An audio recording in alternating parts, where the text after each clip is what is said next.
This is Tom Spaulding here with Channel 9 News. I have Captain 1, and he's going to explain to us the events that occurred tonight. Captain?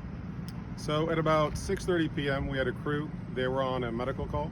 They saw some smoke at the rear of a church. So finishing up the medical call, they pulled into the church and they saw some fire on the north side of the building. Upon investigation, they saw that it had gotten into the attic. So they called crews to help support them, and then they started to evacuate people from the church. The people from the church had incorrectly thought that it was a false alarm because they have these consistently, so they weren't paying attention to the fire alarms. Crews arrived on scene, began fighting fire, and then the fire progressed into the attic.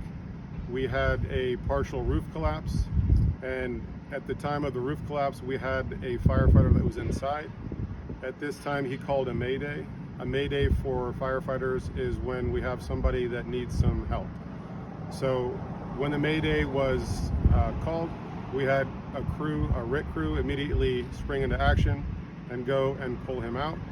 At this time, he has been pulled out of the fire and he has been transported to the hospital. Do we know his current condition? So currently at this time, I'll just leave it that he's at the hospital. We'd like to get with his family before we release any more information as to who he is and any more specifics. And do we have any source of how this fire started? So we'll have the fire marshal give an official investigation, but looking at it primarily, it started on the north side of the building and it spread to the south side.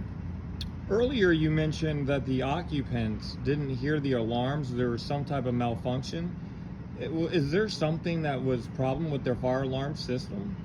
So there was nothing wrong with it. It was working. The alarms were sounding. But in the past, we have gone to this particular church and they have had a lot of false alarms. So it was working this time as intended, but in the past, because they were conditioned to believe that the false alarms were not correct, they did not acknowledge them and they chose to stay inside. But currently we have done a complete search of the building and everybody was evacuated.